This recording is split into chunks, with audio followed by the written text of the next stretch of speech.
பல்வேறு நாடுகளில் விசா கட்டணம் இல்லை என அறிவிக்கப்பட்டதால் விடுமுறையில் அந்நாடுகளுக்கு சுற்றுலா செல்லும் இந்தியர்களின் எண்ணிக்கை கணிசமாக உயர்ந்துள்ளதாக புள்ளி விவரங்கள் கூறுகின்றன.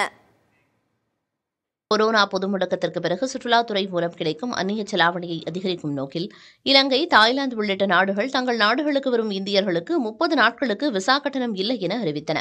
குறிப்பாக சுற்றுலாத்துறையை நம்பியிருக்கும் இலங்கை வரும் மார்ச் மாதம் 31ஆம் தேதி வரை இலவச விசா அறிவிப்பை சென்ற ஆண்டு நவம்பரில் அறிவித்தது. அதேபோல தாய்லாந்தும் தங்கள் நாட்டிற்கு வரும் இந்தியர்களுக்கு விசா கட்டணம் இல்லை என அறிவித்தது.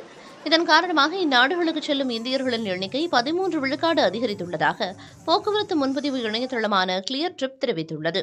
விசா கட்டணம் இல்லை என அறிவித்த இலங்கை, இந்தோனேஷியா, மலேசியா, தாய்லாந்து, மாலத்தீவு உள்ளிட்ட நாடுகளுக்கு கடந்த ஆண்டு டிசம்பர் மாதத்தில் வந்த விடுமுறை நாட்களில் செல்ல இந்தியர்கள் முன்பதிவு செய்தது 49 விழுக்காடு அதிகரித்திருந்ததாக கிளியர் ட்ரிப் தெரிவித்துள்ளது.